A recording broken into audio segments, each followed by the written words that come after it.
are the one. Jesus, Jesus, you are the way. Jesus, Jesus, you are my only hope. Jesus, Jesus, you are the one. Jesus, Jesus, you are the way. Jesus, Jesus, you are my only hope.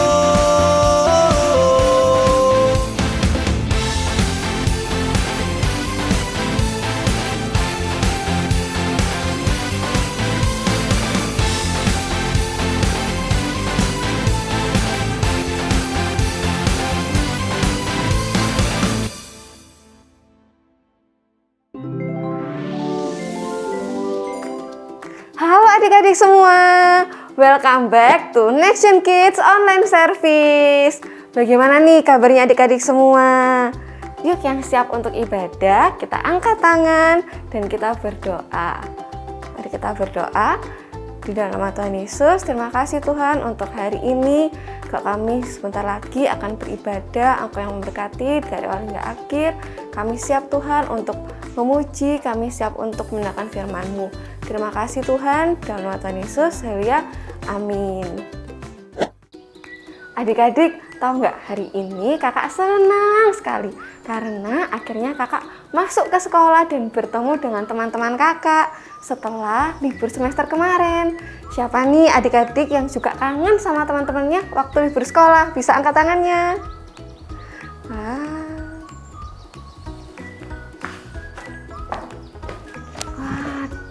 ada Kak Tasya. Kenapa Kak, kamu kelihatan kesal sekali? Iya nih Kak, hari ini kan first day of school ya. Nail itu udah cari gara-gara sama aku, jadinya aku sebel banget sekarang. Emangnya kenapa Kak? Jadi dia tuh gaya karena dia tuh beli tas sama sepatu baru. Dan dia ngejek aku karena aku nggak beli tas sama sepatu baru. Padahal kan emang aku nggak niat beli yang baru. Ya sudah Kak, nggak apa-apa. Mungkin Nailnya nggak tahu. Daripada Kak Tasya kesal, mending kita memuji Tuhan bersama-sama adik-adik. Oke deh. Yuk adik-adik kita memuji Tuhan bersama-sama. Oke, let's go.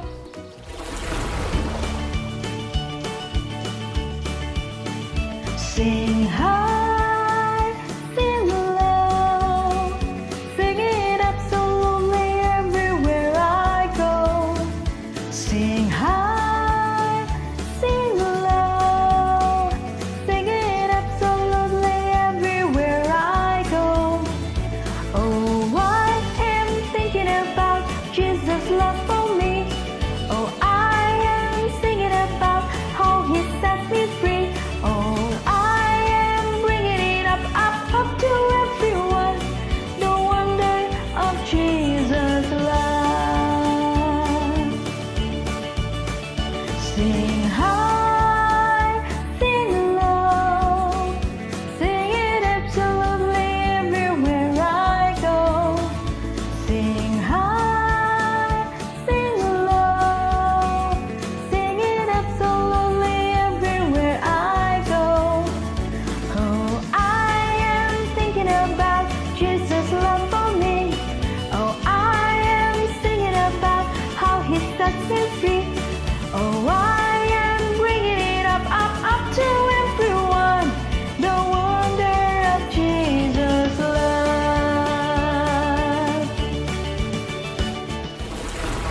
Wah, adik-adik keren sekali ya tadi memuji Tuhannya.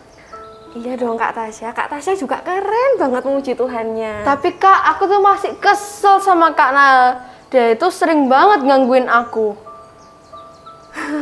Cari masalah dan gangguin Kak Tasya gimana? Kok bisa bikin Kak Tasya kesel banget? Jadi gini Kak.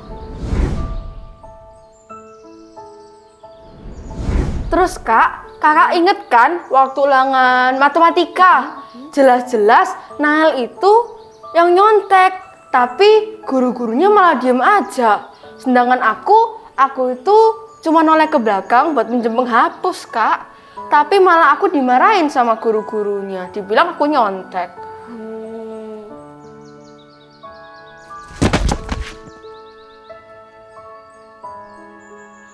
Loh, Nael, kamu nggak apa-apa? Nggak apa-apa, Oh, sini-sini aku bantu beresin. sedikit sakit kakinya. Oh, mau aku anterin ke ruang first aid? Nggak usah deh. Makasih ya udah bantu beresin. Oke, sama-sama Nael. Lain Iya. kali hati-hati ya. Ya. Oke.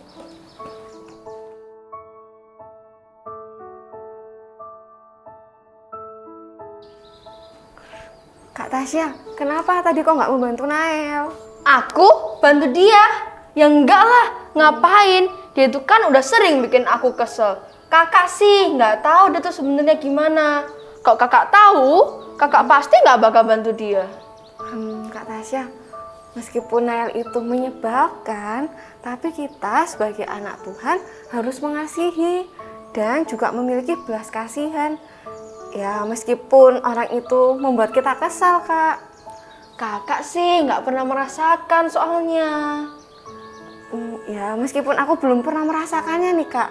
Tapi aku mau belajar dari satu tokoh Alkitab. Emangnya ada ya kak tokoh Alkitab yang mau mengampuni meskipun orangnya annoying? Ada, Kak. Pasti Kak Tasya nggak menyangka. Gini-gini, aku ceritain sambil kita ke taman yuk. Yuk kak. Oke, let's go. Jadi siapa kak tokoh Alkitab yang mau menolong meskipun orangnya annoying? Namanya adalah Yunus. Adik-adik bisa buka di kitab Yunus pasal 1 sampai yang ketiga. Begini ceritanya. Datanglah firman Tuhan kepada Yunus. Bangunlah, pergilah ke Niniwe, kota yang besar itu. Berserulah terhadap mereka, karena kejahatannya telah sampai kepadaku. Tetapi Yunus menghindar dari panggilan Tuhan. Ia pergi naik kapal untuk berlayar bersama dengan para pelaut ke Tarsis, menjauh dari panggilan Tuhan. Kenapa kak? Yunus kok malah pergi ke Tarsis bukan Niniwe? Begini Kak Tasya dan adik-adik, ternyata kota Niniwe dihuni oleh orang-orang yang berbuat jahat. Dan Yunus tahu, kalau dia menyampaikan pesan Tuhan untuk orang-orang Niniwe itu, maka mereka akan bertobat. Nah, Yunus tidak mau orang-orang Niniwe diselamatkan, sehingga Yunus kabur ke Tarsis. Tetapi Tuhan tidak diam begitu saja. Tuhan menurunkan angin ribut ke laut, lalu terjadilah badai besar, sehingga kapal itu hampir hancur. Seluruh awak kapal menjadi takut dan meminta pertolongan Tuhan. Mereka membuang semua muatan kapal ke dalam laut. Tetapi Yunus malah tertidur dengan nyenyak di dalam ruang kapal yang paling bawah. Datanglah nakoda mendapatkannya sambil berkata, "Bagaimana mungkin engkau tidur begitu nyenyak? Bangunlah, berserulah kepada Allahmu. Barangkali Allah itu akan mengindahkan kita, sehingga kita tidak binasa." Singkat ceritanya, mereka mengangkat Yunus, lalu mencampakkannya ke dalam laut, dan dalam sekejap badai tersebut berhenti. Kemudian apa yang terjadi kak? Kemudian, atas penentuan Tuhan, datanglah seekor ikan besar yang menelan Yunus, dan Yunus tinggal di dalam perut ikan itu 3 hari 3 malam lamanya. Lalu Yunus berdoa kepada Tuhan dari dalam perut ikan itu. Dan akhirnya berfirmanlah Tuhan kepada ikan itu, dan ikan itu pun memuntahkan Yunus ke darat. Kemudian datanglah firman Tuhan kepada Yunus untuk kedua kalinya. Demikian, "Bangunlah, pergilah ke Niniwe, kota yang besar itu, dan sampaikanlah kepadanya seruan yang kufirmankan kepadamu." Akhirnya Yunus pergi ke Niniwe sesuai dengan firman Allah. Niniwe adalah sebuah kota yang mengagumkan besarnya, 3 hari perjalanan luasnya. Setelah sehari perjalanan jauhnya, lalu Yunus berseru, 40 hari lagi, maka Niniwe akan ditunggang balikan. Ternyata hanya dengan satu kalimat sederhana itu, orang-orang Niniwe menjadi percaya kepada Allah. Akhirnya semua rakyat, baik dewasa maupun anak-anak dan raja kota Niniwe, bahkan ternak mereka semuanya berpuasa. Mereka berseru kepada Tuhan agar Tuhan tidak menjadi marah. Dan ya, benar sekali, Tuhan melihat perbuatan mereka yang berbalik dari tingkah laku yang jahat. Maka Tuhan menyesal dan tidak jadi memusnahkan mereka. Wah, Yunus hebat sekali ya. Hanya dengan perkataan, dia bisa menyelamatkan kota Niniwe. Yunus pasti senang karena Tuhan Yesus tidak jadi menghancurkan kota Niniwe.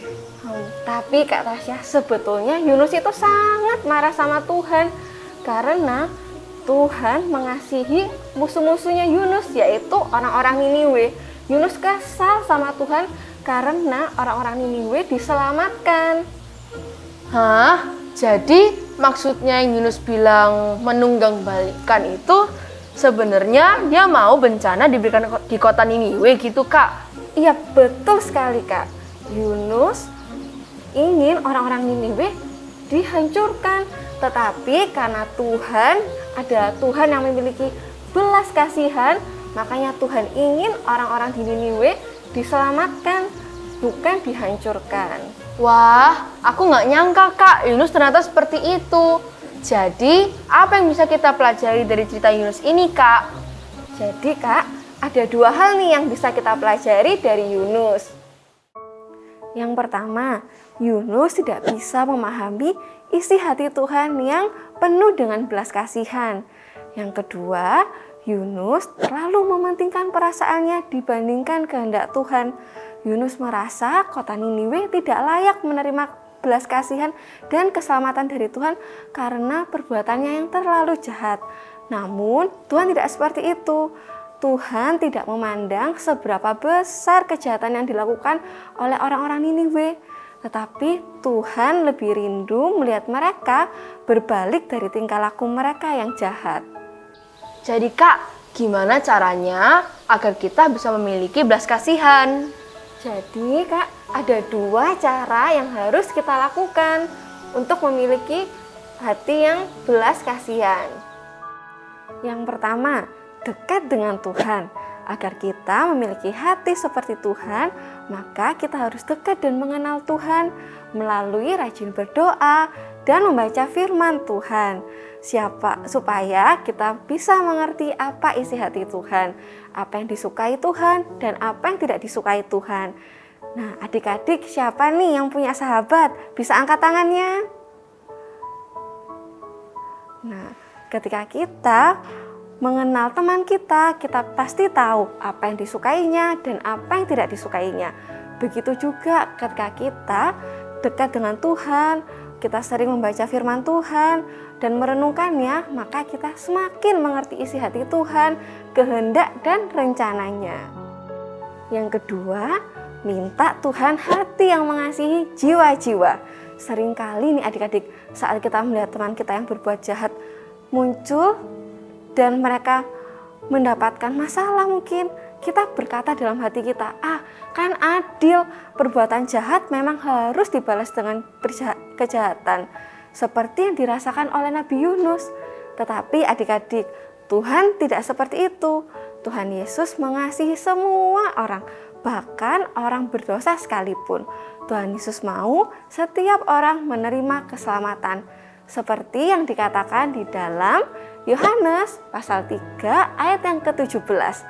Sebab Allah mengutus anaknya ke dalam dunia bukan untuk menghakimi dunia, melainkan untuk menyelamatkannya oleh Dia. Wah, Kak, terima kasih ya karena telah mengajarkan untuk memiliki hati yang penuh belas kasihan. Adik-adik di rumah, ikutin kakak yuk. Aku mau memiliki hati yang penuh belas kasihan. Aku mau memiliki hati yang penuh belas kasihan. Wah, sama-sama Kak Tasya.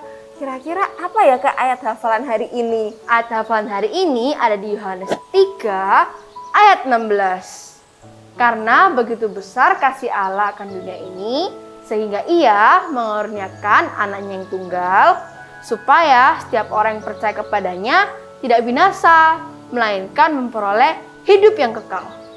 Wah, Kak Tasya, gimana kalau sekarang kita memuji Tuhan?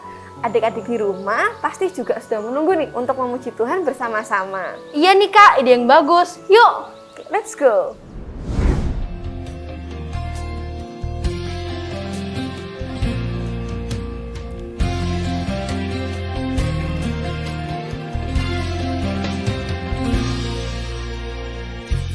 seluruh pohon menjadi pena, jika samudra pun menjadi tinta, jika cakrawala jadi kertasnya, takkan cukup untuk membuat kasih-Mu Tuhan. Jika seluruh alam turut bersaksi, jika malaikat pun turut bernyanyi, jika 1000 lidah ikut memuji, takkan habis ceritakan kasih-Mu Tuhan. Terlalu panjang untuk diseberangi, terlalu lebar untuk dikelilingi, terlalu dalam untuk diselami.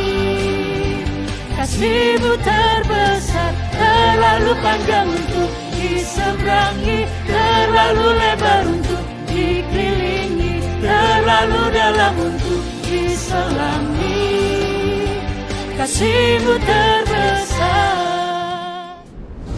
Wah, senang sekali nih bisa memuji Tuhan bersama Kak Tasya dan adik-adik di rumah. Iya nih Kak. Oh iya, gimana kalau kita main games? Adik-adik di rumah pasti juga mau. Iya, yuk adik-adik yang siap main game sama-sama katakan I'm ready. Sekali lagi ya, katakan I'm ready. Yuk Kak, let's go. Jadi kita akan bermain Find the Object. Tugas adik-adik adalah mencari benda-benda yang akan kakak sebutkan. Tapi benda-benda ini tersembunyi di antara benda-benda lainnya loh. Yuk kita mulai yang pertama. Yang pertama adalah button. Yuk dicari buttonnya yang mana. Kira-kira buttonnya di mana ya? Wah, kayaknya udah ada adik-adik yang bisa menjawab nih Kak Tasya. Iya, buttonnya ada di sini. Oke, yang kedua kita akan mencari coat hanger. Di mana ya adik-adik? Ya, betul. Yang ketiga adalah screw. Kira-kira kalian bisa menemukan nggak ya skrunya ada di mana? Ya, skrunya ada di situ. Yang keempat nih, adik-adik harus mencari bel. Kira-kira di mana ya?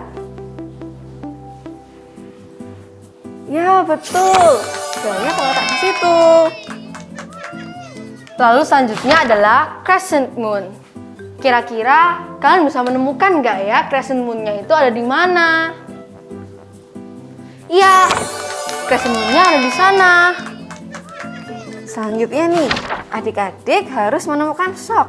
Di mana ya? Ya, betul. Ada di situ. Yang terakhir, adik-adik harus menemukan envelope. Kira-kira siapa ya di antara adik-adik yang bisa menemukan envelope-nya di mana? Ya, envelope-nya ada di sana. Wah, adik-adik hebat tadi bisa menjawab dan menemukan benda-benda yang tersembunyi loh. Terima kasih ya Kak Tasya sudah mengajak aku dan adik-adik di rumah bermain. Iya, sama-sama Kak. Sekarang waktunya aku pulang nih Kak. Tunggu dulu Kak. Jadi gimana Kak? Apakah Kak Tasya sudah mau berkomitmen untuk mengasihi dan memiliki belas kasihan kepada semua orang tanpa terkecuali? Sebenarnya susah sih Kak, tapi aku mau berusaha dengan meminta bantuan Roh Kudus agar ia bisa membantu supaya aku memiliki belas kasihan. Terutama Nael.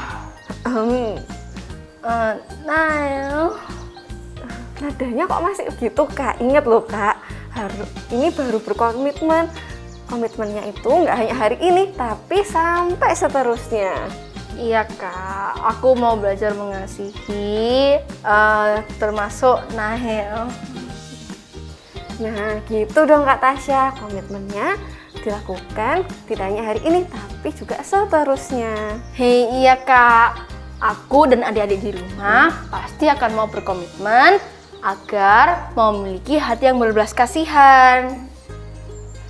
Adik-adik di rumah, yuk kita sama-sama berkomitmen agar kita bisa memiliki hati yang penuh belas kasih dan memiliki hati yang baru seperti Tuhan, agar kita bisa mengasihi jiwa-jiwa.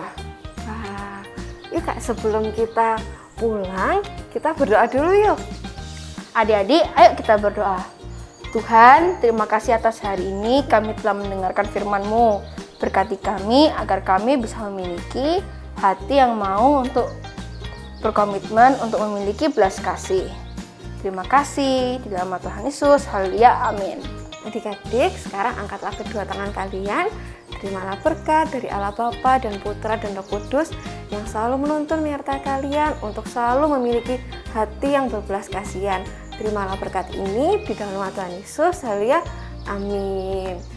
Bye-bye semuanya, see you next week. God bless you.